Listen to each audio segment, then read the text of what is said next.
with respect to circulation element in the city, and then we're going to talk a little bit about what the Bicycle Pedestrian Advisory Committee is recommending for Horton Street, and then we'd like to hear some feedback from the community as to whether or not the community is interested in proceeding with this experiment that we're talking about. So, Horton Street.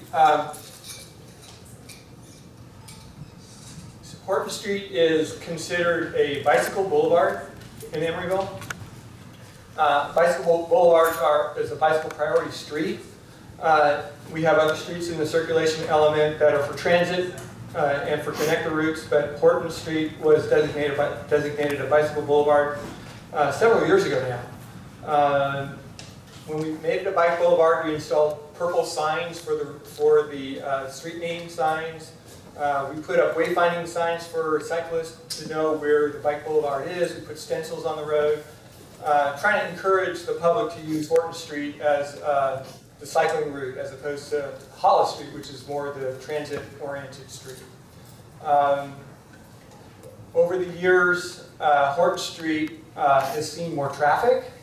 Horton Street is a road that goes from 40th Street all the way up through to 62nd, and then it connects up to Overland Avenue as a bike boulevard up through to 65th Street. Over the years, we've built the street to connect all the way through, and those who know Horton Street are using it as a bypass street for driving through. We have traffic counts on the street, and when you look at the metrics that were established in the general plan for bicycle boulevards, we're having more traffic ADT on Horton Street than the metrics called for.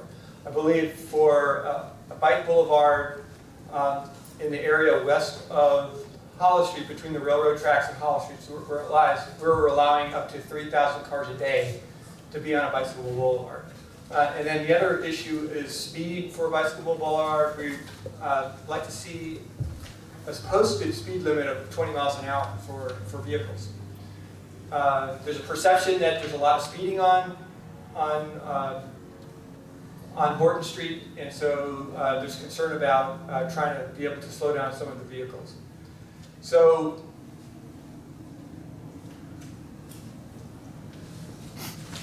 the speed goals, like I said, is about 20 miles an hour for a bike boulevard, and you try to get the 85th percentile of the speed to be around 22 miles an hour, in which case if you have that, you can actually do enforcement. Right now, we don't have a speed limit sign on Horton Street, but the prima facie speed limit is 25 miles an hour when you don't have the speed limit sign.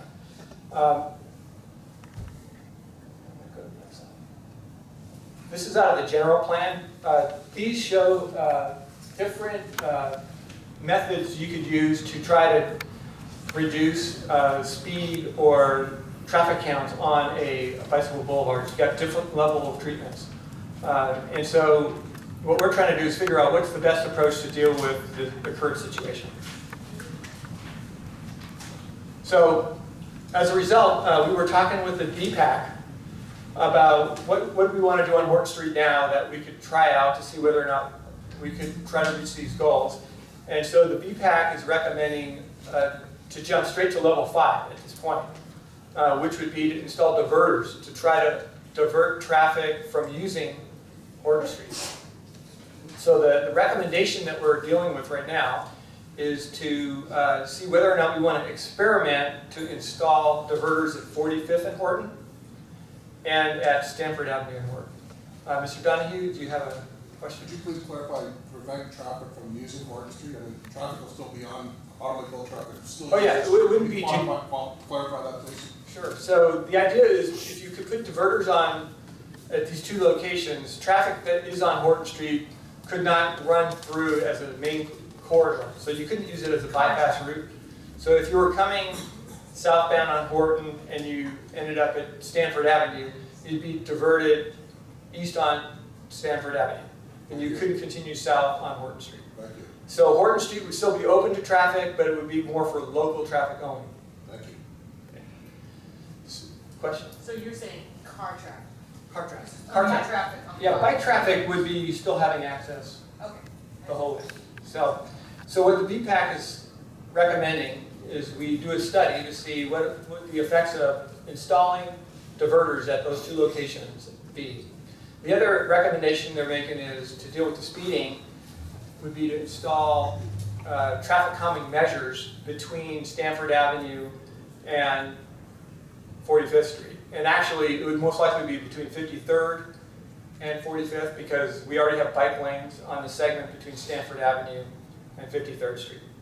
So the traffic calming measures could be anything from the chicanes, it could be striping, bulb outs, so those are still yet to be determined. But I think those are less of a contentious item as far as the traffic calming measures to put in. It's more the diverters, and we would like to get feedback from the community as to whether or not the community is interested in experimenting with installing diverters. Sure. For the uninitiated, what's a chicane? A chicane is a device that would make the traffic kind of meander through the street. If you've ever been on Milvia Street in Berkeley, it's a bicycle street and it meanders. So it's a matter of putting bulb outs on either side of the street to make the traffic have to drive around, not in a straight line.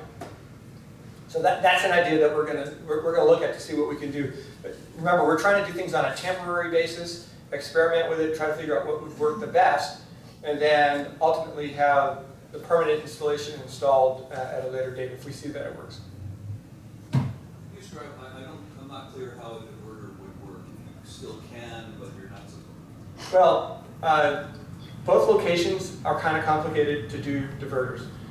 Let's talk about 45th right now. First of all, we're trying to figure out if diverters will work. You could put a diverter in a couple different ways at 45th. You could either block southbound and allow northbound, so in other words, or you could block north and southbound. If you were to block the northbound traffic, any traffic that would be coming northbound on Horton would have to make a left on Sherwood, and then if it were a large vehicle, it would have to go all the way down to Halleck Street, turn around in front of the Blue Star development, come back to Park Avenue, and then that truck would have to go all the way up Park Avenue to Hollis or San Pablo before it could go back to 40th, because Park Avenue was redeveloped by the redevelopment agency as a Park Avenue district where we have bulb outs and bollards at each of the intersections, so the larger vehicles can't make those turns. So we've already kind of created an obstacle for the large vehicles if we put in a diverter. But over time, I'll be with you in a minute. Over time, people will learn that they can't get through. Like in Berkeley, there's diverters throughout the city, and so those that know that they can't just cut through on a local street in Berkeley. They have to go designated routes. But if you do get that straight vehicle that comes up Horton Street, they will have to circulate around to get out of that area. Yes. I have a question, and is there anybody here from Novartis or Griffles or Pete's at this meeting today? Well, that'd be interesting to know. I mean, it'd be interesting to know who's here from the community. Is it all residents, or do we have some businesses? We invited the businesses, and they might be coming on Tuesday morning. There's another meeting. Can I ask just a question? I know I should know this, and someone in the DPAC, but I can't remember. I just want to clarify that any business driveways within the diverter area, that those people will have access to the parking lots that they need to get to. Oh, definitely. We have to provide local access. So if we were to put diverters at 45th, for example, and at Sherwood, so that the cars couldn't go through, we still need to design it so that an emergency vehicle can get through. We need to design it in a way that a local car can get through to get to the driveways that are between those two blocks. So we'll have to design it in a way that cars can get through. Our experience is that when you design it that way, our experience in the triangle is that you still have a lot of cut-through traffic, because it's posted not a throughway, but people that want to get through still tend to go. But it will cut, and some people will obey it, but there will be those that won't. Did you get him before me since this? Sure. Go ahead. Do you have any diagrams that are enlarged a little bit? I think it would explain more about. Like pointer. Can we Yeah, check maybe. on this one? Pardon? Can we zoom in on this one? We can, if you, we can. Or we can maybe go to Google Maps. Because diverter, chicane, kind of urban design speak. You know, there's a circular island in the middle of the intersection, like at the Ward Street and Telegraph. What is that called? Let's call it traffic. Let's call it traffic circle. I have always I don't like this sort of deal with groups that block traffic. Can I just, Maurice, can I say something? You did. Do you mind if I say something about why we're doing this? Highway traffic uses this route as a diversion, especially northbound at rush hour. They get off on Mandela, they come through, and some of them, because Horton Street is very wide, especially when there are no parked cars on some lots or when it's late in the day and the parked cars aren't there, because it's wide, cars tend to go very fast and it's really dangerous, especially in the blocks where it's a bicycle boulevard and you're sharing the lane. And local traffic, I think, the people who work in that area know how to share the lane with the car, with the bikes. But people who are just trying to get through fast and then go up all the way up to get back on the highway again to avoid the maze, they're not very considerate. And we're trying to discourage them to make it so unpleasant for them that they will choose not to take this as a through route or to go on Hollis if they But I want to think go. we also support diminishing the traction to that avenue. Right. Certainly.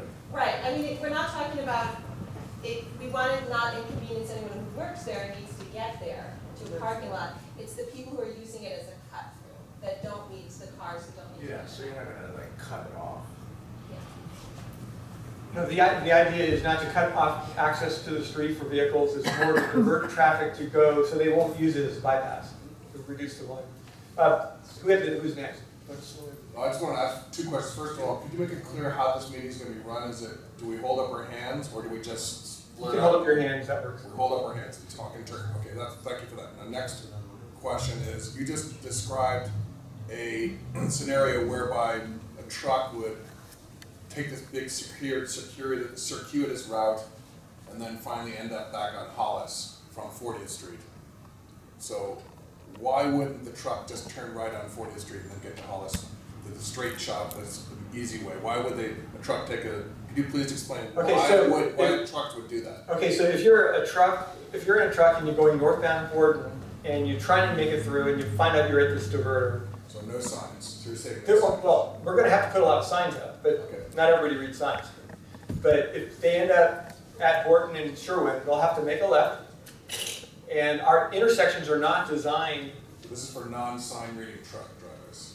well, hopefully they'll read the signs that let them know how to get out of where they are, because we're gonna have to post signs ahead that shows that if you're here, this is the way you go, because There will be signs. otherwise we're gonna probably need to take the bollards out on Park Avenue, because there are gonna be a lot of bent over bollards from the trucks that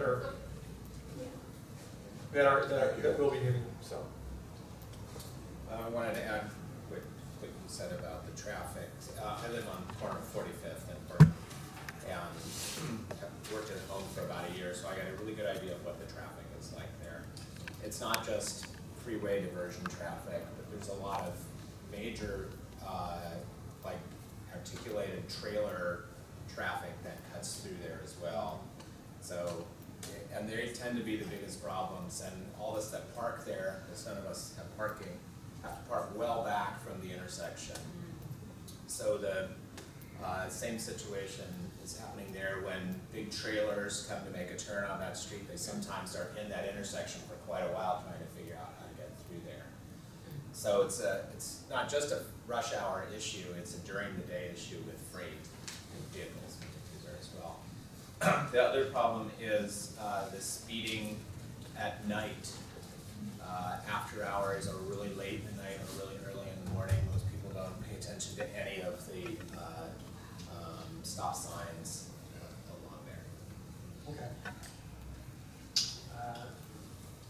Person behind me, Maria. The other thing that happens on Horton Street, just off of 45th, is some business, and I don't know what it is using it as a meeting space for other vehicles. I live on Horton, I live in the 45th Street building there, and my window Villas are on Horton. And I hear them meeting out there all the time. Where do they meet?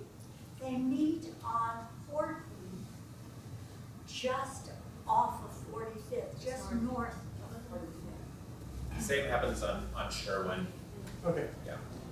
in the back? So I'm hearing, and I agree with the consensus that we need to calm Horton. I don't think there's any debate about that.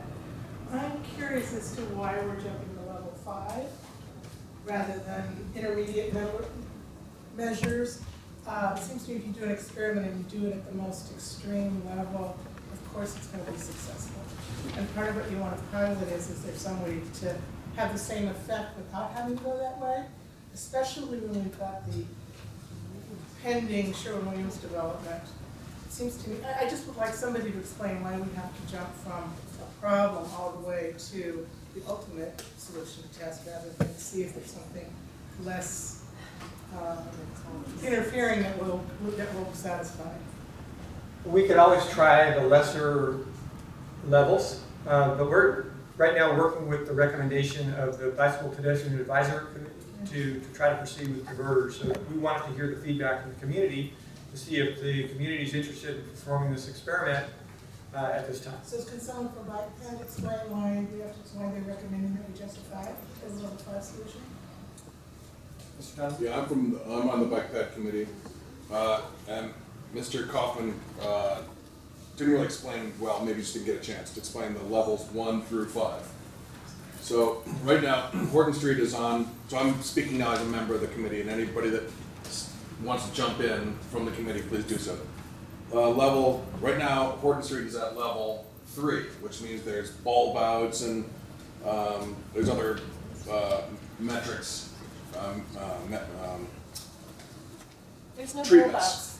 Are there? Yeah, there are bulb outs on Horton Street. So No, Where are there bulb? Park Street, bulb Okay, outs. just Park Yes. Street. Yeah. So anyway, so let me continue here for a moment, please. So right now, the next, according to the plan, the pedestrian bicycle plan, the next level after 3, if level 3 doesn't work, and it hasn't, because we're still over 3,000 vehicle trips per day on all parts of the bike boulevard.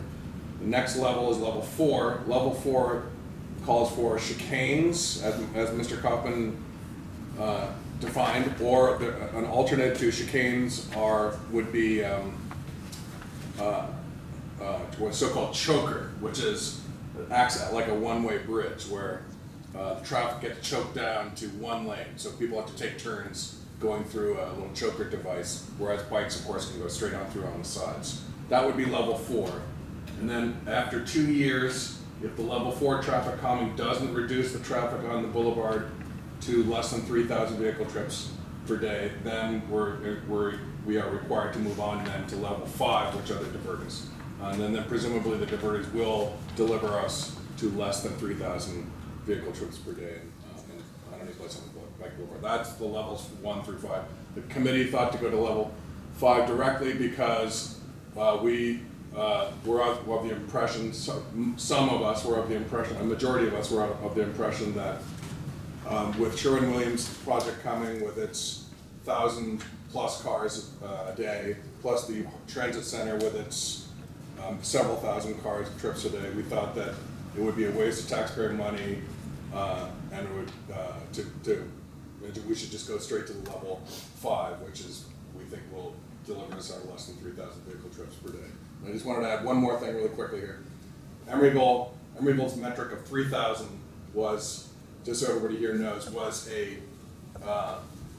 negotiated settlement with the business community because the largest number of vehicles allowed on a bicycle boulevard in the Bay Area is 1,500, but the business community here wanted more, so the committee and the city gave them double that to 3,000. So 3,000 is already a doubling of the neighboring cities. Thank you very much. I have a question over here. Yeah. Traffic calming starting to sound like a euphemism of getting rid of cars. If you're trying to slow down traffic, I walk my dog and drive on that area between 45th and 53rd all the time. And the pylon that Novartis has for the crosswalk, it has a dramatic effect on the drivers. it really slows. I see it all the time. So I don't know what you're trying to accomplish here.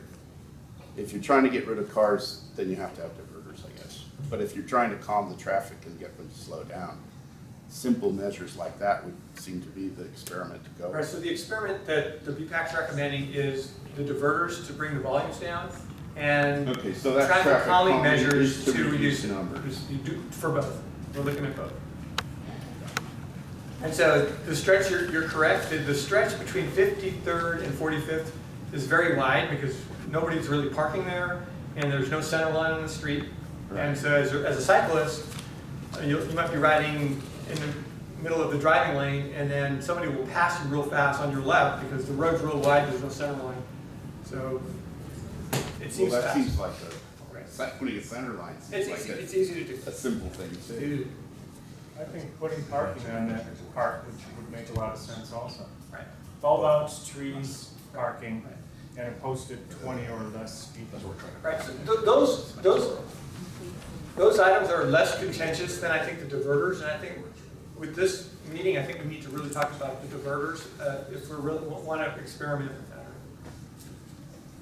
that. I'm also a member of the BPAC, and I just want to say, to add to what Brian was saying, that we discussed the pinch point or choker which means that cars on the two-way street would have to then suddenly take turns. Only one car at a time could go, and we had a concern that because that's a very unfamiliar traffic thing around here, like I don't know of anywhere else in the Bay Area that has one of those, that it might cause accidents, that it could be dangerous, the cars wouldn't expect it. I mean, we have to have a lot of signage. So there was just a concern that that was a kind of dicey thing to do, and that the diverter is something that's much better known in the East Bay, and people understand it. And I just want to add that I think the goal is, I live on Doyle Street, and my neighbors who drive cars when they're going to, say, West Oakland Park, drive down Horton Street instead of Hollis because there's no traffic lights. It's much easier, and there's no reason to that. So what we need to do, I think the goal is to make it, if you are going to Horton Street, you're still going to be able to go there, but to make it not the easy, pleasant way to go for cars, so that it becomes the easy, pleasant way for bikes. And I think we've seen a lot more bike traffic all through Emeryville, especially since we have that Doyle Street to 9th Street connector with Berkeley. A lot of people commute this way, and a lot of people commute on Mandela and then come up Horton. So we just want to make it as safe as we can for bicyclists and people who are walking their dogs. And I think that actually the traffic calming and traffic reduction for the neighbors who live in that area, our hope is that it will make your life more pleasant too. You won't have to deal with the speeding cars. Yes. Right. You're right. I think he's first. He's first.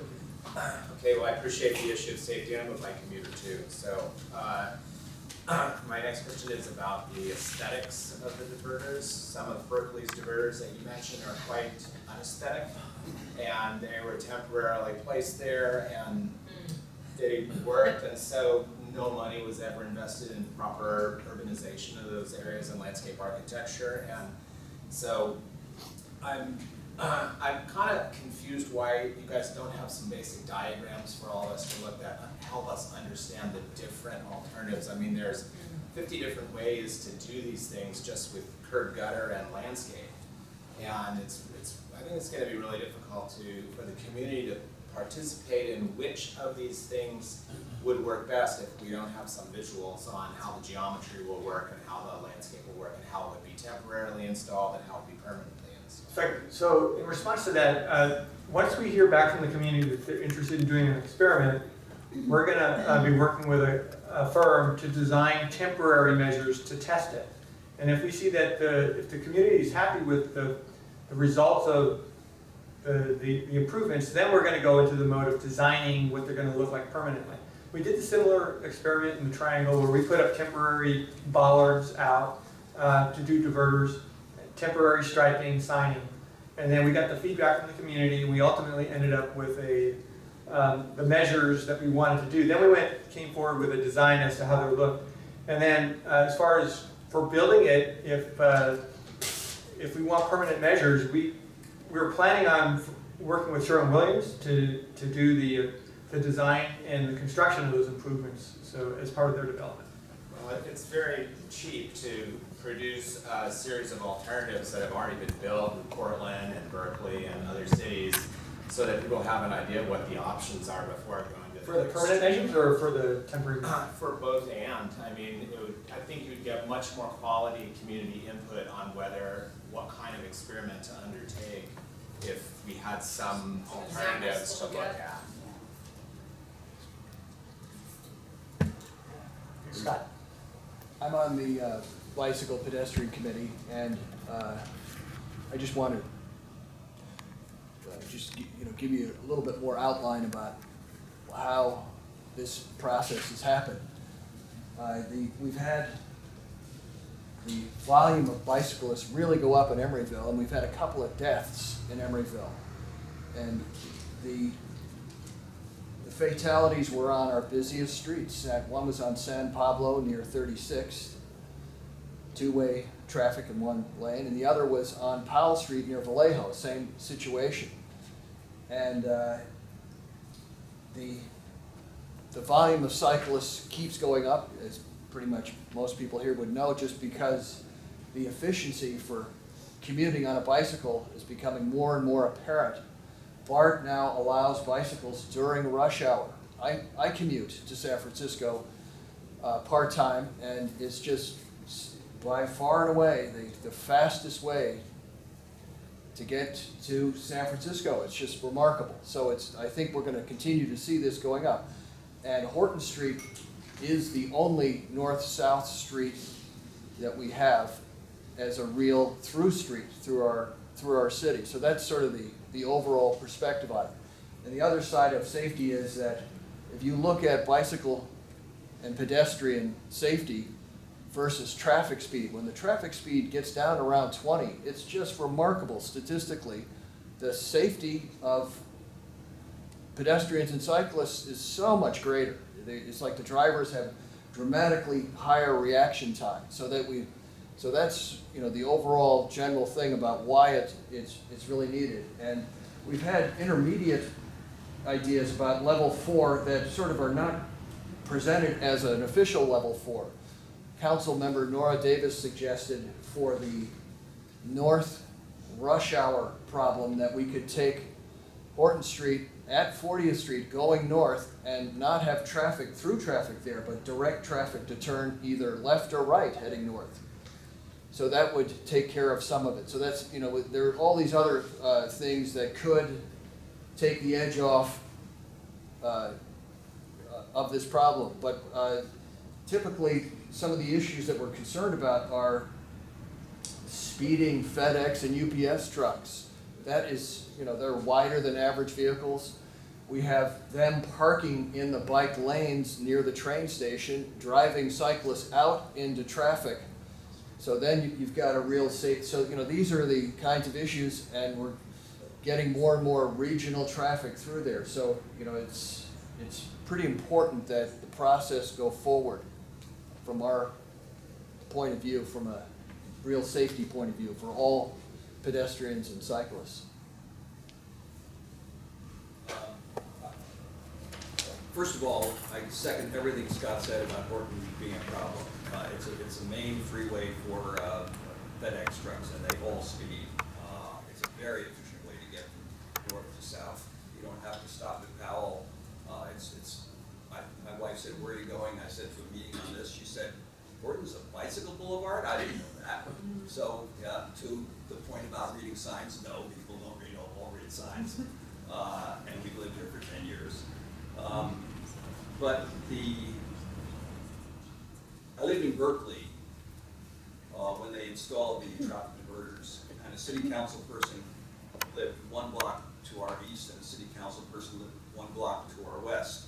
And so suddenly, the traffic from those two streets were diverted onto our street, which is, one day it took me 20 minutes to get out of my driveway because there was so much traffic on our street. So any solution that puts traffic from one part of Emeryville neighborhood to another part of Emeryville neighborhood, such as Sherwin, which is already going to have Hubbard being turned into a major thoroughfare for the street, for the shops there, et cetera, it's not acceptable to a lot of people. I don't see any problem with 40th Street because who the heck is that? That's one more block. Why not put people onto 40th, which is already a major thoroughfare, but not onto Sherwin? So that's one possible alternative. But I will also say that I'm very aware of which streets in Berkeley have speed bumps on. And I know exactly how to get to Rockridge Park Station or Oliveto without going on the streets that have bumps on. And I'm also aware of those 25 mile per hour, those 20 mile per hour signs all over Berkeley. They're beautiful, and I'm always shocked at how I'm going 30 and I thought I was going this slow. So I think there are, short of conversion, there are other ways that I would recommend we try first. I completely agree we need to solve the problem because it's dangerous now. And I wouldn't ride my bike on Horton, I'm afraid to. But diverting, if we're going to divert, let's not divert from one neighborhood to another neighborhood where there's no capacity to handle those cars. I just wanted to acknowledge what this gentleman here said about the aesthetics. I was hoping you had a slide of the southern diverter as proposed by Alta, because that's a little tiny quarter block between Sherwin and 45th Street. And the Alta planning, the people that came up with that helped us write our $200,000 plan, proposes for a final level 5 traffic diverter solution, like a mini parklet there. So there's benches, flowers, raised flower beds, and I don't know, Maurice, if you have that. We might have a copy of the bike plan. I have it in the bike. It's not really a design, it was a really. Well, it's a proposal. It's a conceptual idea. Yeah, where would you have it on the slide? So that's an example, if you can pass that around, that's an example of I think I can use the. a non-temporary final solution. But I just wanted to jump to one other thing here really quick.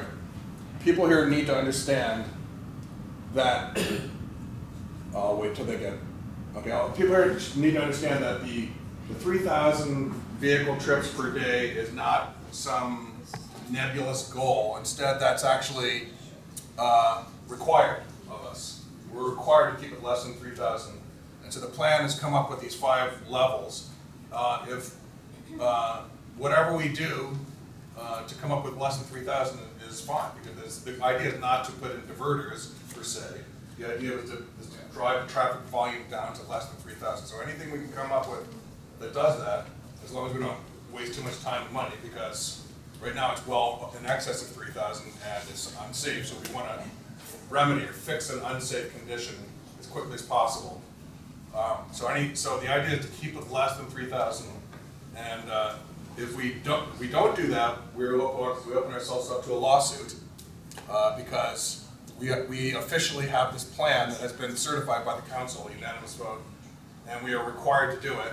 And if we don't do it, then if somebody gets hurt, we can be sued. And conversely, what we could do, I'm almost finished. What we could do is we could, by the council fiat, we could collectively decide to get rid of the bicycle pedestrian. Well, I mean, I'm saying the Horton Street Bike Boulevard, and take it out of the plan. We could do that. Or we could also. Arguing for that. Well, hold on. I'm just saying what the council. I'm just saying what the council could do. Well, the council could also vote to raise the number from 3,000 to a higher number. The council could also do that. So those are the 3 options: either raise the number, or 2 options, or get rid of the plan, get rid of the Horton Street Bike Boulevard. But we can't just ignore and have an unsafe situation because it's a legal problem. But no one in this, is there anyone in the room who thinks there should be 3,000 or more vehicles on Horton? Raise their hand. So I think the question is how, not whether. Okay, listen, whoever I heard from you, back here. I was thinking, well, has anybody talked about a modified traffic circle? So it's not a full diverter, but I know the through traffic doesn't typically like the traffic circles because it's a more extreme maneuver than a chicane. And we've got a T intersection there at 45th and Horton, but if it was a modified traffic circle. Right, so we haven't really designed it yet. I mean, conceptually, we've talked about blocking northbound and southbound. We might want to look at, well, if you just block the southbound, is it going to bring the volume down? That would probably take care of a lot of the FedEx trucks if you just block the southbound traffic, divert it onto eastbound 45th, and then allow the northbound through, and that wouldn't divert the traffic over to Sherwood. So that's something that could be considered. We looked at north and southbound Horton, making a turn onto 45th, but there's not enough room to be able to get that geometry to work for. I'm just talking about making it an uncomfortable, you know, not a straight shot. It's that super long block really between 53rd doesn't really even count. Nobody stops there. And really Stanford and 45th. If you did some kind of a traffic circle at 45th and Horton, making it a different. That would be the traffic calming measures we're going to look at between But them. it's still, that tends to have a diverting It doesn't effect. divert. It just slows down typically. Well, people don't like, if it's not a straight shot, it's not as easy for them. They're not going to use that as frequently, and so they're more likely to go over to Hollis, because then the timing it takes to get through that street's about the same. Right. So we recently experimented with devices in the Triangle neighborhood. We had full diverters that really changed the traffic pattern. The neighborhood didn't like it, so we went to circles. And when we put the circles in, the speeds dropped, but the volume stayed about the same. I was just going to add my vote to what Mike had mentioned earlier, which is talking about where you're diverting the traffic and moving it just from one neighborhood to another.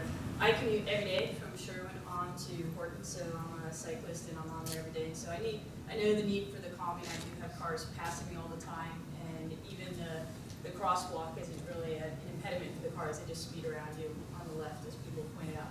But I'm also really concerned about moving the traffic onto Sherwin, and I love the idea of, if there's going to be a diverter, pushing it back. Don't let the diverter occur right in the middle of a neighborhood where you have another group of cyclists or pedestrians who are going to be affected by the increased traffic.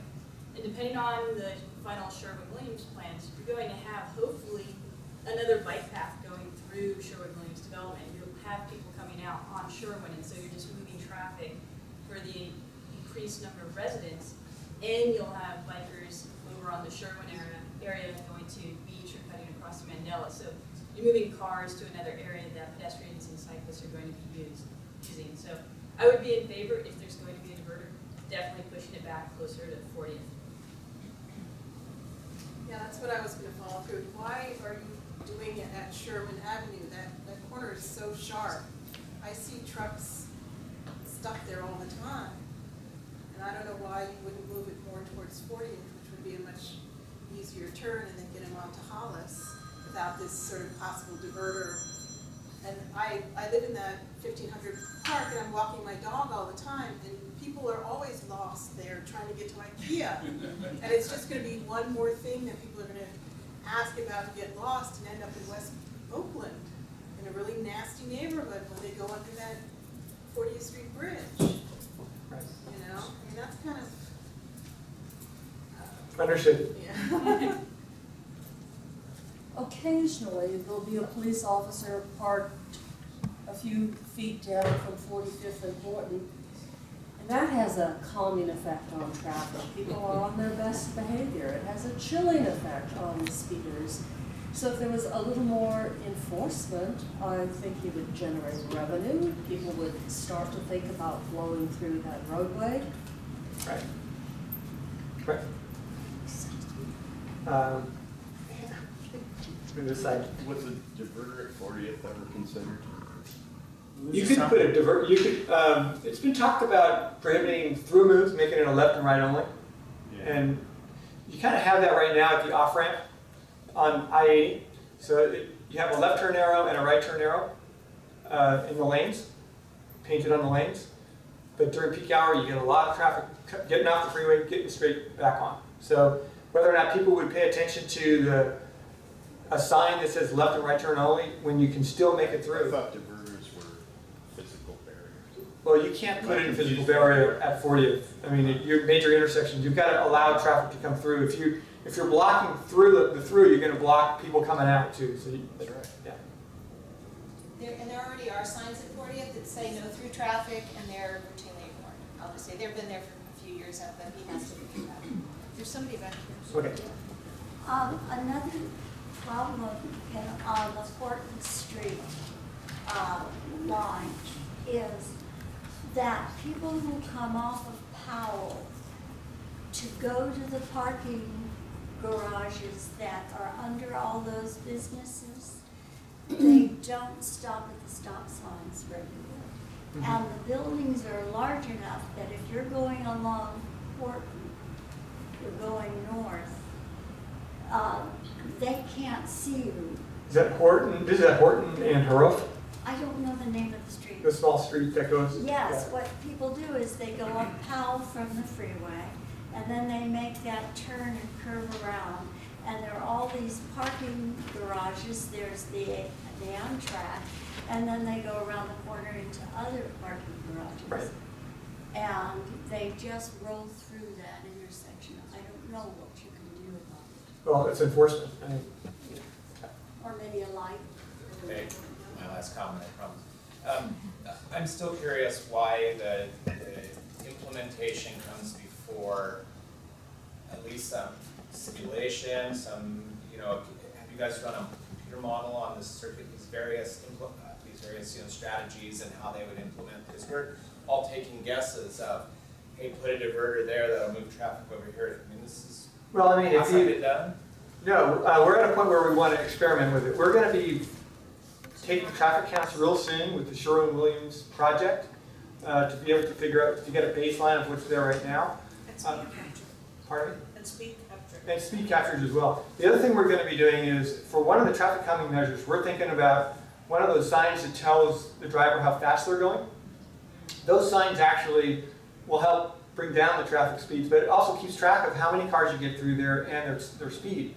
So we could have that on a continual basis, starting as soon as we put the signs in, and then watching the patterns if we put the diverters in. But as far as, and then the other thing we're going to do with the Sherwin-Williams environmental impact report, we have a traffic study that we're doing, and with that we're going to be modeling where we believe traffic's going to go with the diverters in and without the diverters. So we're going to have sort of that baseline traffic engineering as part of our study.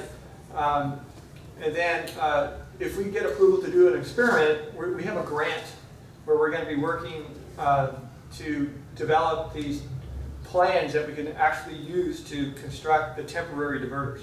And then we're going to be working, the consultant will design how they would lay out and any signing that's appropriate for telling where the traffic where to go if they get stuck in the diverter.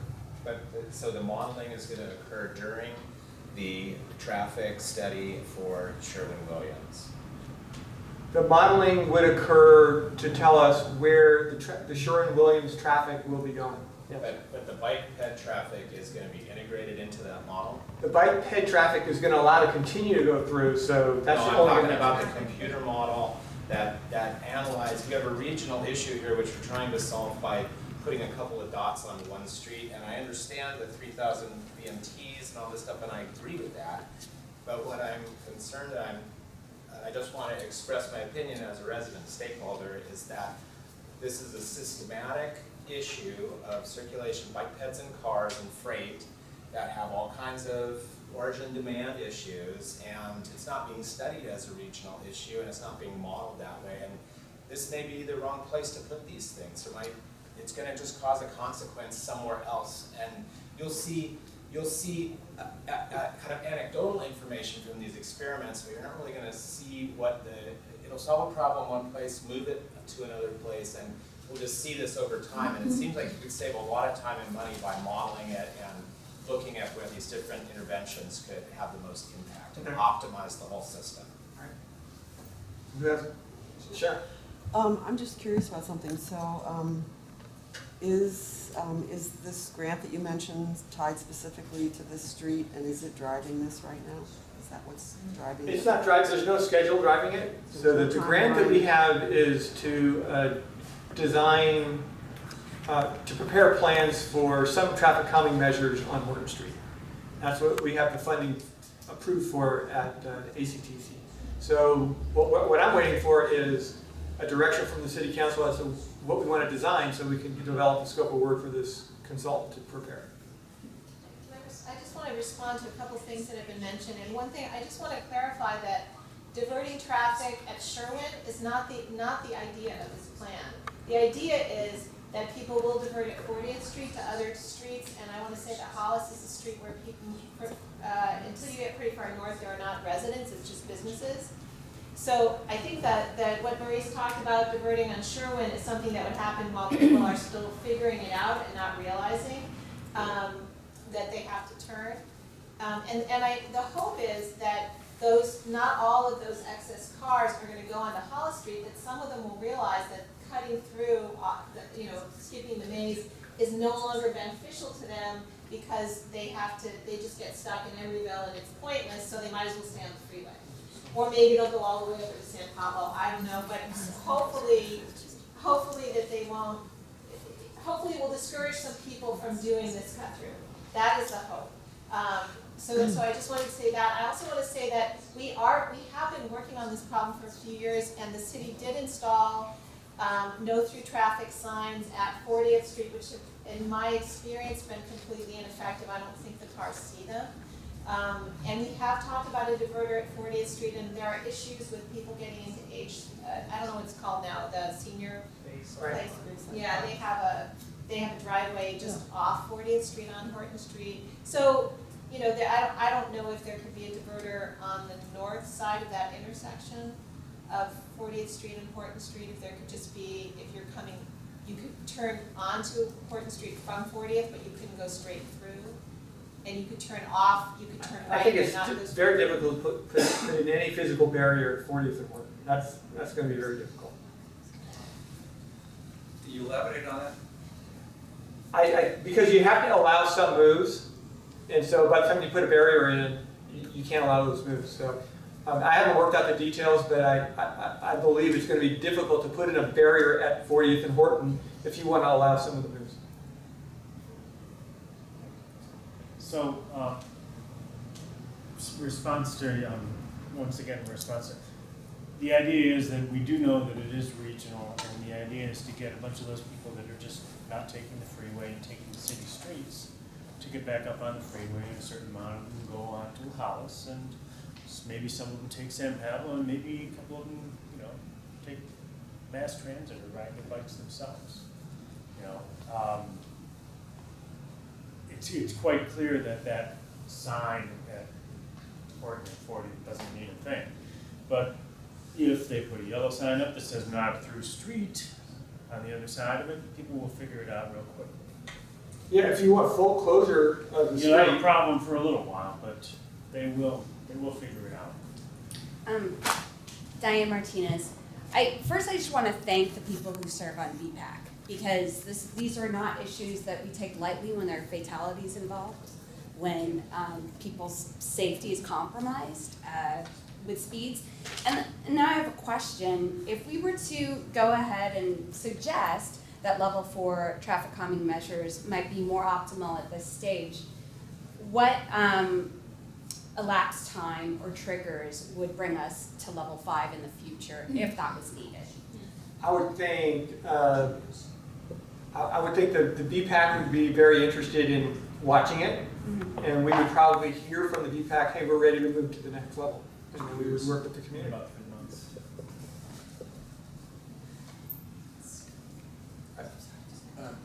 Scott Donahue, member of the BPAC. Just another aspect of cycling and commuting that goes into design is crime. And having a street that has eyes on it and having sight lines there really makes it feel safer, and in fact statistically is safer. So that's another aspect of a bicycle boulevard or bicycle throughway is crime. And of course at night, the sight lines and having it be perceived of as a normal bike route is important, because drivers start to really learn, oh, this is the street of bicyclists, and they're aware, and it further improves safety. So I just wanted to put that in the design mix for how it's thought about. I'm all for the temporary diverter project, and I'm curious how long you would plan to put them in for temporarily to give them time to understand the changes and whatnot. 2 years. Well, we can put them in, our experience with diverters is we put them in the triangles, It lasted about a week, and then we were asked to pull them out. So it depends on what kind of reaction we get from the community. So it was a big uproar. So what I want to do is I want to make sure the community is interested in doing this. We put them in, and we watch it. We could watch it for a year, 2 years before we decide, yes, we like it, no, we don't like it, and trying to coordinate the permanent improvements one way or another with the Sherwin-Williams development. Because it seems to me that it has to be given enough time to work, and if you take them out in a week, you're not really giving them a chance. And I'm curious if diverter programs or temporary installation of diverters have been done in other municipalities, and if you can just kind of use that kind of standard method of installing them and taking them out after a certain period of time or whatnot. We can put them in. Public Works, we can easily put them in. It's going to be up to the community as to what the community wants to do, because there was a lot of pressure on the city council with the triangle. And we went through a process just like this in the triangle, and we met with all the neighbors, and we decided what diverters we wanted to do. As soon as we put them in, there was a lot of people that didn't show up to the meetings saying that they were never notified, and there were more people than were at the community meetings, and the city council changed direction. They said, well, let's pull them out, let's do something different. Ms. Davis? Yeah, Mr. Kaufman. Let me thank everybody for coming here. This has been a really good discussion. The purpose of this meeting was to find out what the community feels about going forward with this process, specifically with level 5. And before we lose too many members of the audience, would it be appropriate if we just had a show of hands who is in favor of moving forward? That would give some clear direction here. Just as long, I would like to say something. As long as they live here, work here, or use that bike path, and aren't just people who are here. Remember, this is just moving the process forward. It'd be interesting if we know, if we could show a show of hands of who's for it, and then are you a resident in what area you live? That would be really helpful. You don't even need that. If you don't want that. Just get a show of hands. Maybe you should do it at the end of the meeting. Pardon me, Brian, don't interrupt. The people who have taken the time on this beautiful Saturday morning to come here, it doesn't matter whether you're a resident or not a resident, let's see a show of hands for who's in favor of moving forward at level 5. We're just moving the process forward. Nothing is set in stone here. So let's see a show of hands.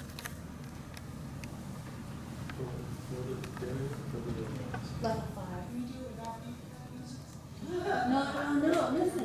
These taxes here and there are strong. We're all residents. Wait, are we saying yes? Okay. This is a yes vote right now? That gives me a good idea. Please, so I can count them. Go bite you. And some people aren't voting because they have particular offices. That's what it, Right, yeah. some of the hands that aren't up. So how many are no? No to level 5? No, No level 5. No to look. I don't have enough information. Right. How many people haven't voted yet because they don't have enough information? It's fair. You voted already. How about, how many people, how about level 4? Experiment with level 4 only. Level 4, I don't have it here. It's calming, but not. But calming measures that don't. Which is part of this plan, right, is level 4 as well. It's not just the pinpointing the chicanes and calming on it. And there are other options besides just those, How many votes do we get? So just votes for 4? But Four do only. we just get one vote? Oh, I think we Because I can would vote. vote for that too, so. yeah, I think we can all vote for. How many Maybe would like to fresh see for 4. just level 4? If you say you want to do the experiment for 5, then maybe you're not going to go for just 4. Definitely want to experiment with 4. It sounds like everybody. Is anyone not interested in experimenting with 4? Just one. I'm not, I think we should go to 5. So that was the previous vote. The, That was the previous vote. the project right now includes 4 and 5 because we're going to do traffic diverters. Yeah, but the previous vote was level 5 and I raised my hand and now. It's a fresh vote. So if I, you're, I didn't understand that question to subtract my vote there, 'cause I don't understand what you're saying. Maurice, you've totally confused this issue here. Let me put it another way. Is there anyone here who doesn't want to move this process forward? That's fine. I'd like to make a comment about that. Are you voting to not move the process forward? I think my comment is relevant. And I'll wait till after the vote. All right. And make it. it is, just an example, just to show what the There's very little distinction actually between 4 and 5. Yeah. The distinction is the diversion. Yeah, the diversions are really bright. Okay, I just wanted to say really quick, unfortunately, took down off the overhead, the parklet that you had up there earlier. And I wanted Maurice to talk, because I couldn't understand all the details of that. Could you put that back up there? So that's an example of what a permanent level 5 diverter might look like. I think it would be helpful if we looked at that just for a second. And then while he's doing that, I just wanted to tell people that I agree with some of the comments here from the BPAC members, my fellow BPAC members. People that are afraid the traffic's going to be inundating, like for instance, the 1500 Park neighborhood with the traffic diverter at Sherwin. And I think that it would actually, at first, for a little bit, with confused drivers. But I think there would be a learning curve, and pretty soon there'd be far less traffic of all kinds on your streets, on those small streets. And although it doesn't have to be at Sherwin, I agree with that, we could move it somewhere else, Sherwin. But the idea is that I think it will bring down traffic for that whole neighborhood, because people are going to be using it for cut through and what have you. And so I think it's a little bit of irrational fear that I don't think will be borne out by the facts. So if you can put that on the overhead, that would. Okay, yeah, because there's some nice qualities that you get when you have a diverter. You get to have like a little parklet that I think improves the neighborhood. I think you were first. So Maurice, when she gets to that, you can just top read it, because I couldn't read everything that was identifying things. I think Sharon was going first, and then I'll go. Okay, so I don't think it's just that, we're worried about Sherwin. At least for me, and I'll sort of restate what I said in the beginning. We've got this major change coming forth, which is Sherwin-Williams. There's going to be a traffic study as part of that. We don't know where they're going to put all the garage entrances and what the flow is going to be, and it's going to change that whole neighborhood. So again, my objection to level 5 is, of course, if you go to level 5, it's pretty well going to work. Whether it affects the Sherwin-Williams design or not, I don't know.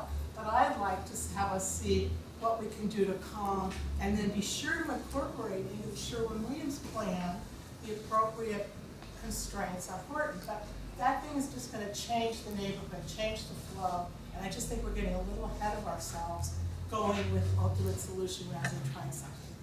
Okay.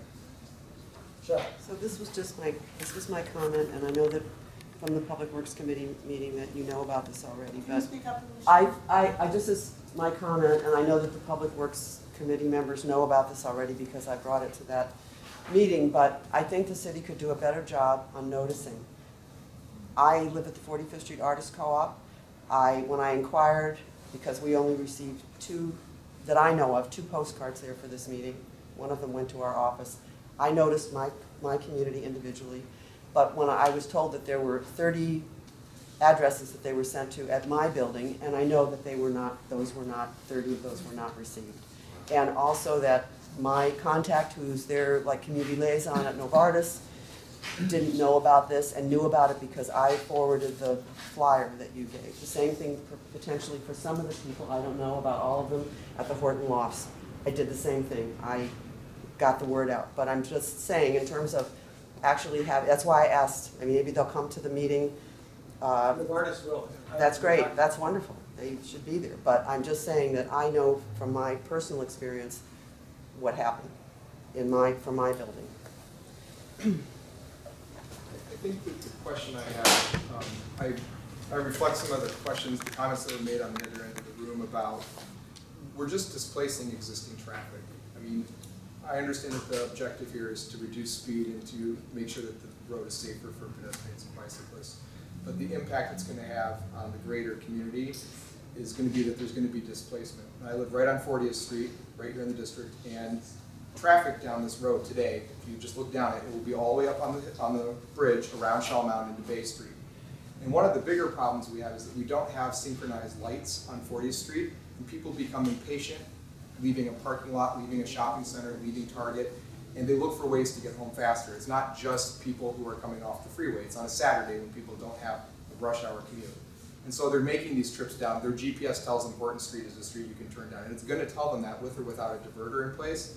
And the reality we're going to have is that without, the back side of this is going to be you're going to put people curling around Sherwin, and they're going to come back to that light, and they're going to make that light change every 30 seconds. It's going to further back up traffic on 40th Street. And I think we're only going to compound the problem if we don't think about the problem a little bigger than just Horton Street. As to what is the overall plan here? Is the plan to have people use Hollis Street as the north-south thoroughfare for automobile traffic? Is the plan to have people use San Pablo? It just seems to me that there's nothing wrong with putting calming measures or traffic diverters in place if that's what the community needs. I just think that it's the scope geographically as to where we're looking, and the size of the traffic problem we have on this side of town has just kind of been demonized with the way we've talked about it so far. So I'd like to see us look at something a little more holistic, whether this ACTC grant can actually do something to synchronize lights so that we have better traffic flow and people feel that Hollis and San Paulo are reasonable alternatives, and I think is something we should probably talk about too. Okay. I live in Oakland, but I've been riding through here for close to 50 years. So whenever you permit a situation like the Sherwin-Williams, or you permit a mall, or you permit IKEA and overpass, or whatever you do, it's going to bring more cars. So is there some way to not keep permitting the need for more cars in parking lots and things like that? Because you're bringing more cars in to get the business, but then you have to divert the traffic, which irritates the neighbors. How do you solve that problem? You want business, right? But they all have cars. All the shoppers have cars, all the tenants have cars. So can you permit businesses that don't require cars only, or limit it somehow? Like a new residence doesn't have to have a parking space for every tenant. The building doesn't have to have parking for everybody. So if you're inviting the cars in and then having to divert them, you're creating the problem. Understood. I mean, development brings people, right? And cars. And cars. Right. Well, do you want the people or the cars, or do you want both? Well, it's what the community wants. I mean, and maybe planning director could answer it better with respect to what's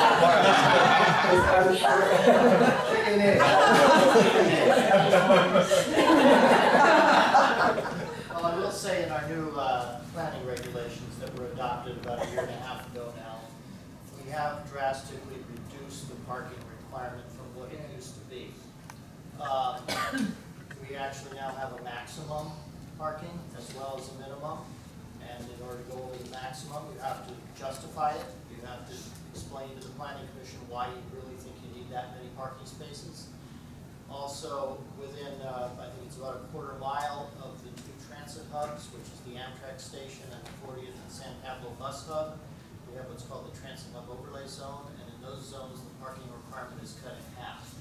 So in those areas, the parking requirement is less than one space per zone. So, we're doing what we can. Could you describe that on the screen? I can't read those. It's very conceptual. The idea being build a narrow street that nobody drives their cars on except for those that live on that gap of street there. Make it very narrow so that make it as narrow as you can to allow the turns into the driveways and allowing an emergency vehicle through, and the rest is just green space. What are those little, I can't read, I don't have my glasses. What do they say? The words? They call it removable bollards, a new bike path, access to parking, permeable pavers. So those are ideas. It's not designed. Yeah. Nothing you could build on. So that would be a permanent level 5. Potentially. Yeah, that's what it might look like. The thing I'm really worried about here is we've got basically people who live north of Sherwin and people who live west of Horton who have different points of view about the solution. And And so we were very well noticed about the meeting, but nowhere did it say, we're thinking of shoving all the traffic from Horton over to your neighborhood. You know, so people showed up because we're bicyclists. So I'm not criticizing anything. I just want to say, let's try to find a solution that doesn't pit one part of the neighborhood against the other in terms of what its interests are in common, and find a solution that we all want less traffic on Horton. So let's, and the thing so obviously I'm in favor of starting with level 4 and trying to go as radical on 4 plus, let's call it. But if we ever get to diverters, let's try to find places where you can divert traffic toward Hollis, not toward other neighbors who don't want traffic. Because that's turning people left is just wrong. Turn them right on Park, turn them right on 45th if you're sure no one will go. You know, but I wouldn't propose that because I think that's bad, being a bad neighbor. But I don't see why people can't, the age zone can't come up Horton, turn left on Park, turn left on Horton and Park. That's not that big a problem for me. But again, let's try to find a solution. I think my bigger point is let's try to find a solution that doesn't have one part of the neighborhood get worse while another part of the neighborhood gets better, that in fact just reduces the speed and the traffic. And I think there are ways to do that. I'd just like to comment that I think that's a very good point, because that's exactly what happened in the Triangle neighborhood. When we did the temporary diverters in the Triangle neighborhood, we had traffic going up 43rd Street and then across on Salem and then up 45th. And what it resulted in was a drastic reduction in the traffic on 43rd and 45th and a huge increase in the traffic on Salem Street. So the people on 45th and 43rd loved it, and the people on Salem hated it. And so it was pitting one neighbor against another, and the whole thing just fell apart for exactly that reason. So I think that's a really good point. I'm curious about the outcome of an experiment, what the city's hoping to gain from it. If they're hoping just for public reaction, or if there's going to be data that will be result of this experiment, and how that will be kind of balanced, the both public reaction and the data that will kind of affect the bicycle boulevard and the rest of the traffic overflows in different parts of the city, and how then that information will be used to either inform city council or what at that point the results of the experiment will be. Everything you're saying is what we'd be doing. So we'd be, of course, hearing back from the residents to see whether or not they're in businesses to make sure that they're happy with the diverters. Secondly, we'd be monitoring the traffic to make sure that they're effective and bringing their volumes down and reducing the speed limit, or the speeding problem. And then we would be providing this feedback through the BPAC, the city council, and eventually make a determination as to whether or not we want to make a permit through a public process. I really appreciate hearing the different thoughts about like taking it slower and being less restrictive starting off of that. But I just want to express a sense of urgency that I have as a cyclist. In San Francisco, there have been, like at least 2 deaths on cyclists just because being next to cars that are going way too fast. And they're now in reactive mode, doing this, 0 deaths in the next whatever, something they're moving up to. Vision 0, thank you. And I would love for us to be ahead of the game and not be reactive like they turned out to be. I would love to actually start off being more restrictive against car traffic, not to get rid of them at all, but to just go that more extreme route. Because I feel a sense of urgency. I don't want to get hit and killed. Thanks. One very short. I just got a traffic ticket for 400 euros for driving from Madrid to Granada. They took a picture of my license plate of my rental car. They sent it to Hertz. Hertz sent it to me. And if I ever want to go to Europe again, I got to send them 400 euros. So I say, let's get radical. Let's take pictures and ticket everybody who goes more than 30. I mean, let's go for it. But let's just, I think, I'm all in favor of radical solutions. I just don't want to have 1,500 cars a day driving past my front door. I know a lot of people here case you don't know me, I'm Robert Prinz, the Education Director for Bike East Bay. I also live right across the border in North Oakland in Santa Fe neighborhood. I worked here in Emeryville for 6 years and served on the BPAC while I worked here as well, before I started working with Bike East Bay. And had been around a lot of the meetings for these discussions on traffic calming measures for a long time along important streets. This is definitely not a new conversation, at least within the BPAC. This is something that has been talked about even before the bike plan was initiated. I think it's also interesting to note what our neighbors are doing with their bike boulevard development. And I think everybody's doing some things right, but nobody's really getting it right across the board. And I think this is an opportunity for Emeryville to kind of step up and do some of the things that they've been missing out on. You know, Berkeley started with a grid even before the bike boulevard system that did traffic diversion, for better or for worse. It did make traffic worse in some neighborhood streets, and that was controversial there, but it happened in the 70s. And then they overlaid their bike boulevard network on top of it, but didn't really deal with the bike boulevard crossings of arterial busy streets, and that's always been a major issue. Here in Emeryville, the bike boulevard crossings of arterial streets are usually signalized or stop signs, so that part you're getting right. The traffic calming part has never really happened though, and so if you want to kind of bring up the standard of the bike boulevard network here and make it, you know, safer and more acceptable for more people to ride, then I think that's, you know, you're looking at the right next step.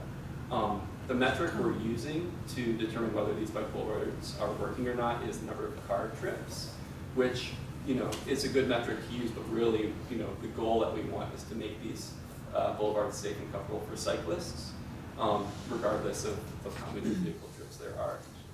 And so I think we need to keep that in mind. You know, already we're seeing lots of bike trips on Horton Street. It's, you know, not necessarily the most direct route, but it's the most direct bike route through the city currently.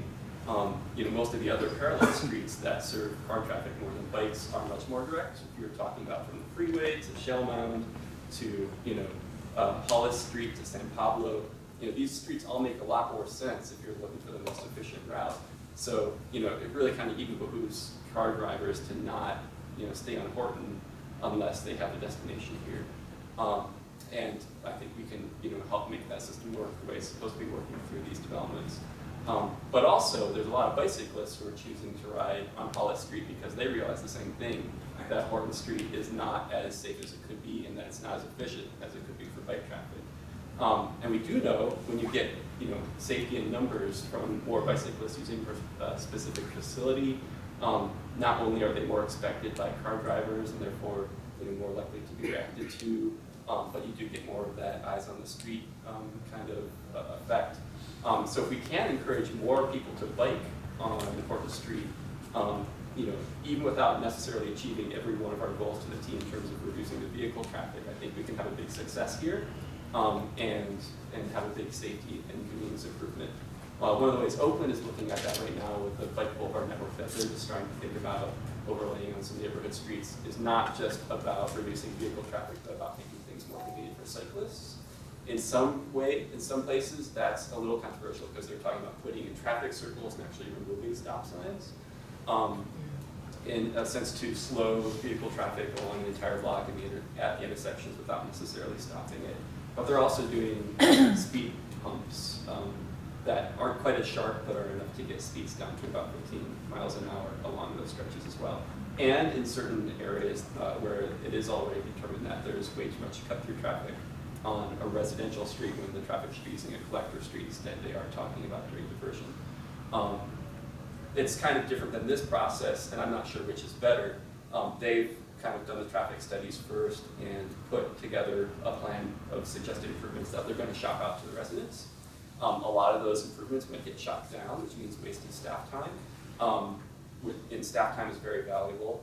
So, you know, this procedure where you're actually getting the community feedback before you put together the traffic studies and the proposed alignments and features might actually be a better use of staff time. And you can speak further to, you know, what future community opportunities might be available down the line as part of this process to just make sure people know that there will be opportunities for them to give further feedback and help shape this process. That was a question for me. I mean, if I could answer your question. So we have another community meeting on Tuesday at our transportation committee meeting. And then from there, it goes to the city council to deliberate whether or not to do this experiment. So we're going to provide this feedback to the full city council, and we'll hear back from them as to whether or not we'll do the experiment.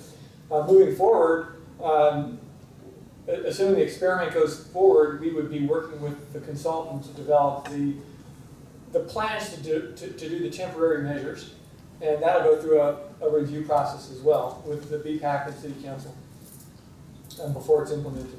And there'll always be check-ins with the City Council and the BPAC. So, Charlie? So most of the discussion today so far has been about 45th and Sherwin and Horton Street. I get the sense that most of the people here today are residents of that area. I'm just curious if anybody has any comments or thoughts or feedback on the proposal at Stanford, which would be, I believe, to require all traffic on Horton Street to turn onto Stanford. So if you're going northbound on Horton, you'd have to turn right onto Stanford. If you're going southbound on Horton, you'd have to turn left onto Stanford.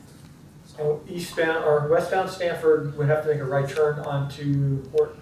Can you show us on the map? I thought westbound Stanford would be able to go either way. No, I mean, if you're blocking southbound Horton, you've got to block southbound Horton. That's Stanford. Yeah, Whatever. Anyway, does anybody have any comments on Stanford? So my feedback is that I have experienced problems, and I've ridden that stretch. I'm a bike commuter, and I commute to San Francisco as well, so I've got a bodily experience with it. That the situation there is, other than the statement about the UPS trucks at the Amtrak, which I agree is true, and it's not just UPS, the loading zones around 59th Street really seems to be a serious issue with traffic.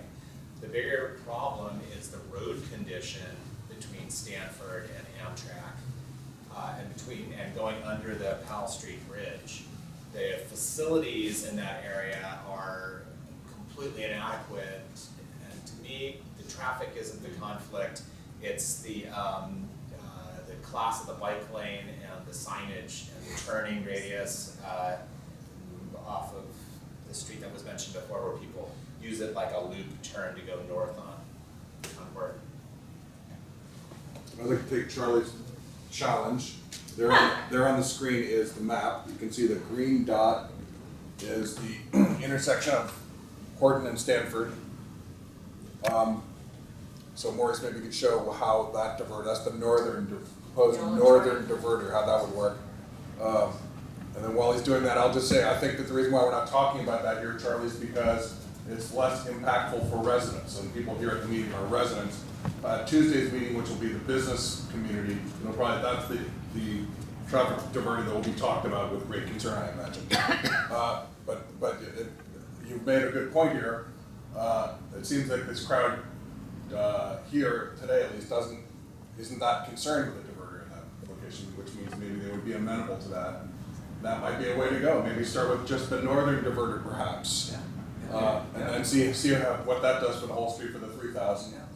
And then if that doesn't work, then we could do more draconian things later on. So maybe that's a way we could go, move forward, perhaps.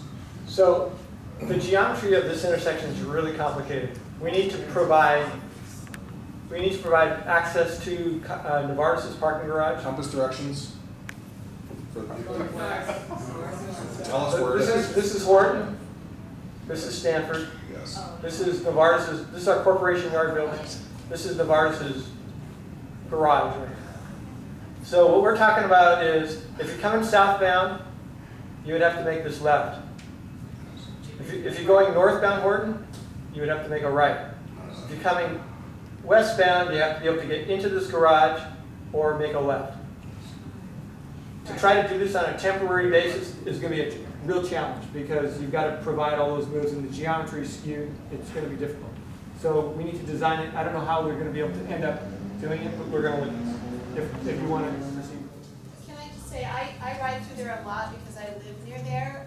That's my access to Horton Street Bike Boulevards. And I think because there's 3 lanes and a bike lane going there, I think it might be possible to, I mean, I don't know about diverting the southbound traffic, but right now, I think there's a mistake in how it's striped because the bike lane is to the right, and yet all bicyclists who make it to the bottom of that green triangle are turning left. Whereas some of the cars directly to their left are going, a lot of them are going straight or into the parking lot. Yeah. So there's a conflict between bikes and cars, and I pull out into the traffic lane when I make that left turn, but I think we can change the striping so it's clear that bicycles need to pull to the left and that cars have these two options to go straight or turn right. So I think there's two lanes for cars to do that right now, so we could just change the markings of the lanes.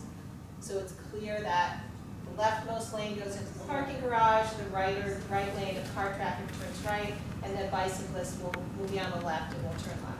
Because a bicyclist who wants to go north will have already done it at the country park, just above the triangle.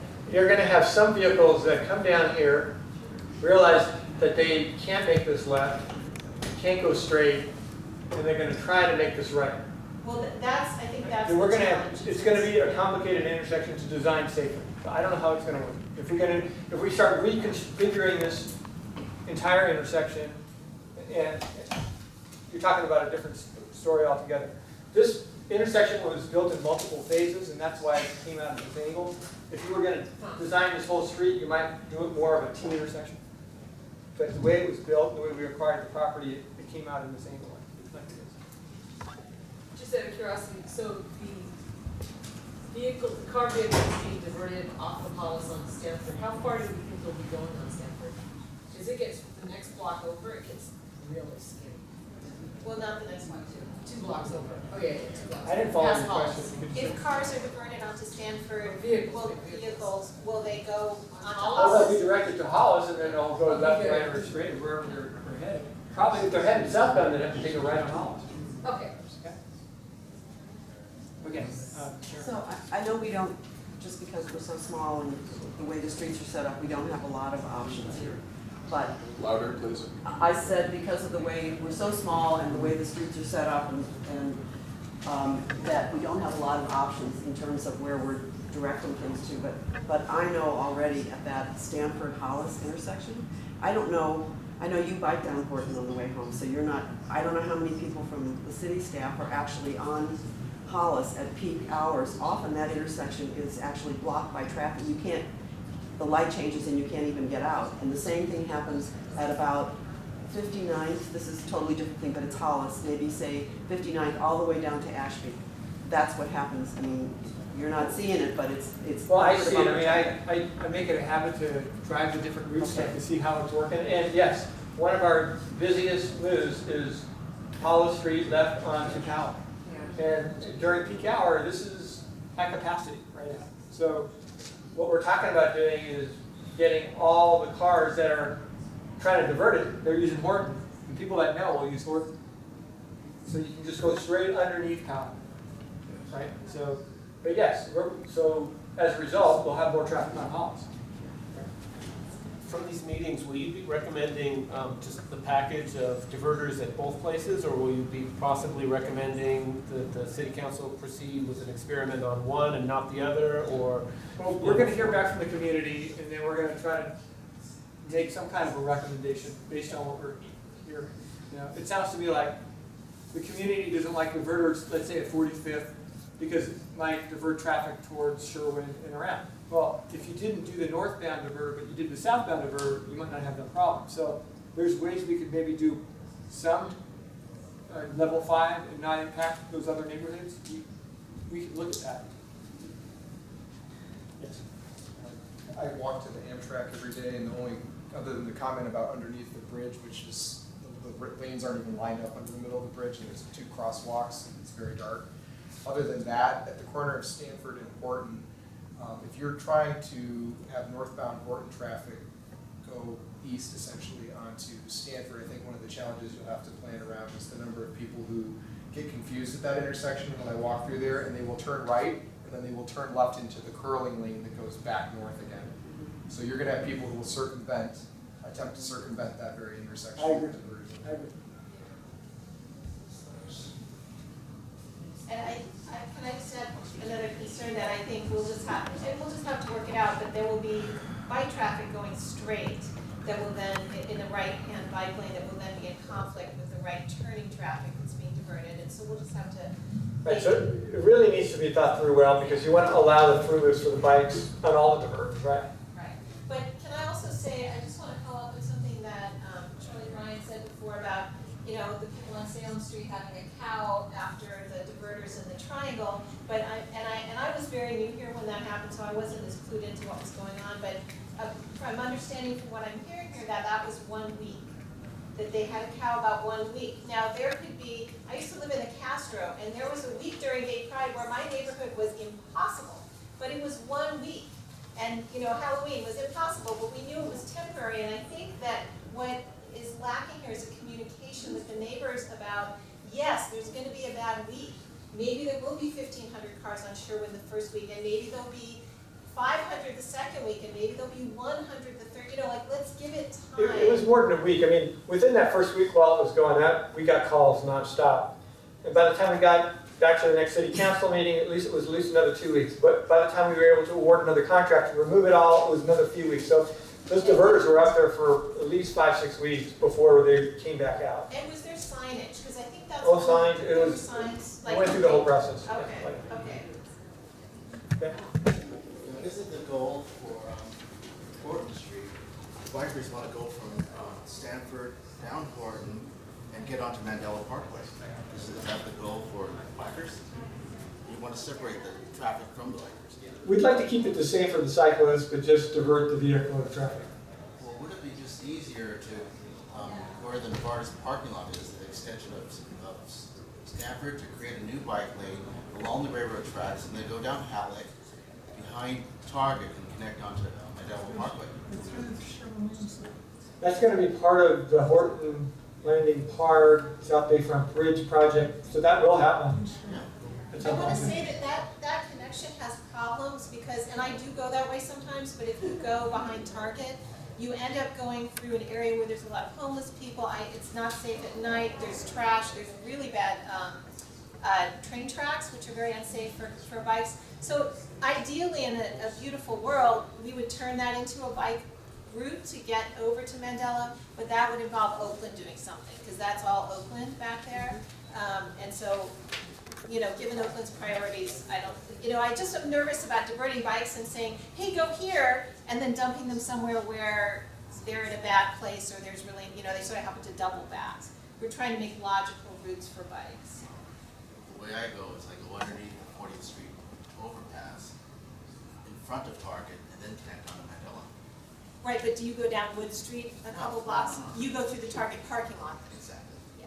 But there's a little sidewalk 3 feet wide underneath the 40th Street overpass. It's kind of an extension of Halleck. But there's no curb there. You have to kind of go on a dirt path onto the sidewalk and make a sharp left underneath the overpass and then another left in front of Target. So if there was a curb cut and made the sidewalk wider underneath the overpass, bikes could easily travel down Halleck in front of Target and connect on Mandela without going on the wood. It's private lane. Well, interrupt people going into the store. I'm actually just going to add to this whole conversation because I do a lot of these things. Again, I ride on Horton every day, go up Stanford as part of my commute, so I'm familiar with the terms. I do know those bike paths are going to be coming as part of Sherwin-Williams, so that's still several years out. And the idea is to get things done now. So both as a resident and as a biker, I love the idea of the level 4 calming measures, especially if maybe if the northbound diverter makes it in, cutting down some of the traffic. But as a cyclist on Horton, my biggest concern is the safety, and what makes me feel safer is the cars go slower. It's that for me, it's not the number of cars, and I've ridden different times of the day, and I've never actually been bothered by the number of cars when I'm riding on Horton. It's always the speed or how close they cut to me. So if we're able to put traffic calming measures in, the level 4 measures, and that cuts down on the speed, improves the sight lines, for me, that increases the cyclist safety. And if you're not doing a diverter, then you're still maintaining the ease of access for the neighborhoods. So for me, that's kind of some of the measures being put in place, works on the safety, it doesn't impact the neighborhood, and then we'll still eventually have the new bike path coming in through Sherwin-Williams, and we'll have any more permanent designs take place as part of the Sherwin-Williams planning, so. The pedestrian bike plan that we paid for, done by professionals, has determined that bike safety is impacted by vehicle speed, but also volume.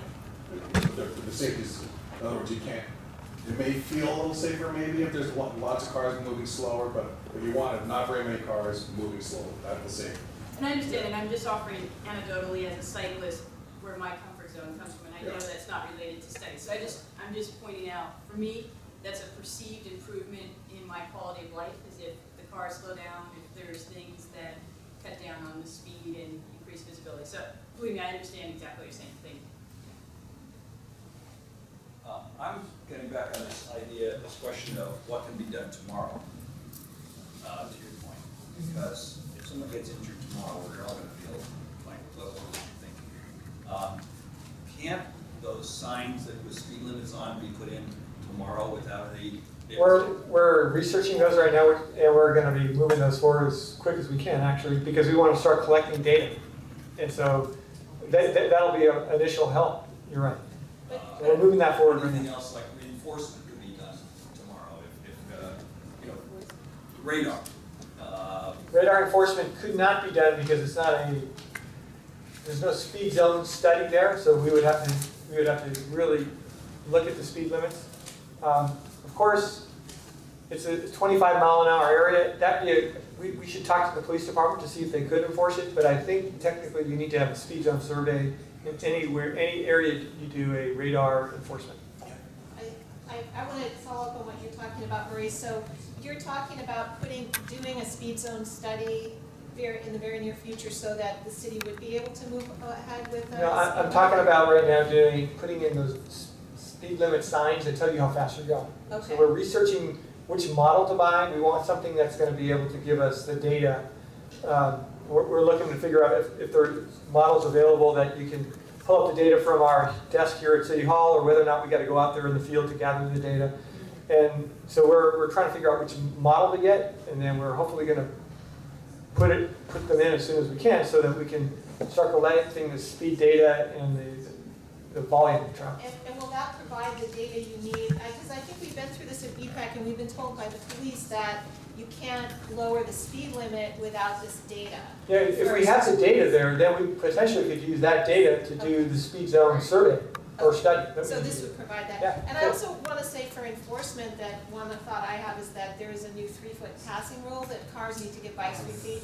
And so Horton Street may be a nice place for the Emeryville police to do a little sting and see if they can catch cars doing that, because I'm sure they can. Cars doing what? Passing, you're supposed to allow 3 feet when you pass a bicycle. So that's a new law in California that could be potentially enforced. Maybe a little trickier to measure that. You know, I don't know exactly what's going to happen with Sherwin-Williams in terms of whether there'll be any underground utilities that go in there. I'm not sure. What I'm thinking about is I remember being in New Orleans and I was sitting at a little cafe down in the French Quarter? Not in the French Quarter. No, this was near wherever the courthouse is. Anyway, and I happened to notice that all the banners that were on that street said they all had to do with cycling, and there were things like. Even things that said, watch your car door when you're, whatever, and there were images of cyclists. It was very interesting, and there were different messages, and there were a lot of cyclists. That's obviously was an area. So that's just something else. It's a whole other thing, but I mean, ways of also making people who are in their cars aware in another way. Regarding like enforcement, a lot of people here are sort of intimating that if we just start doing more stings and the police department starts issuing more tickets, that'll be like essentially a perpetual fix.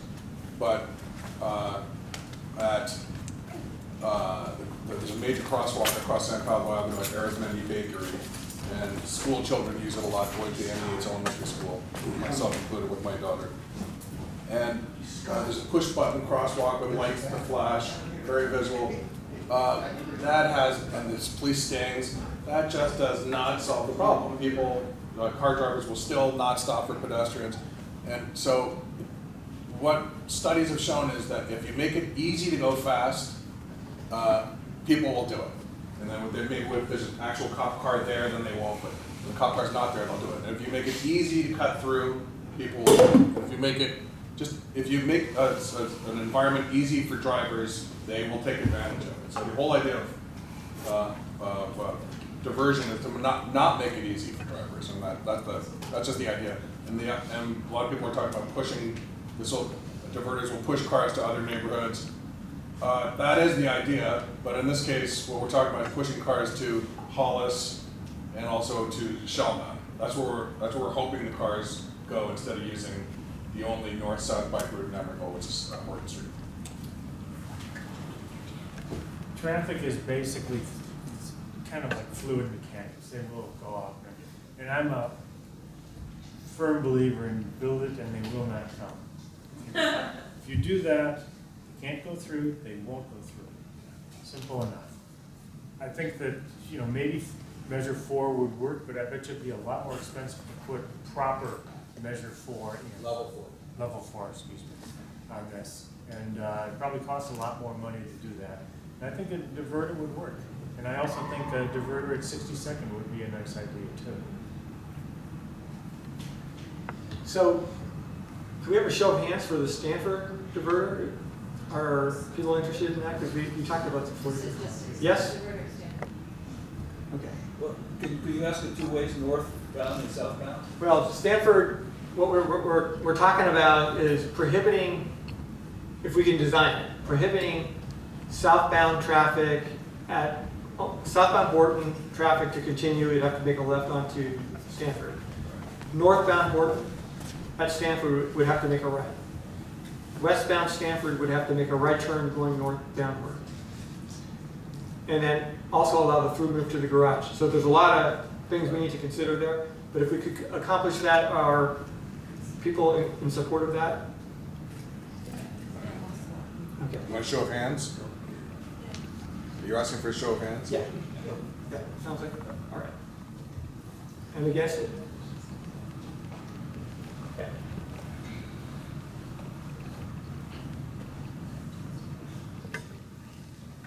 All right, I think is there more questions? I think. The bike pack, I think the bike ped committee is doing a great job.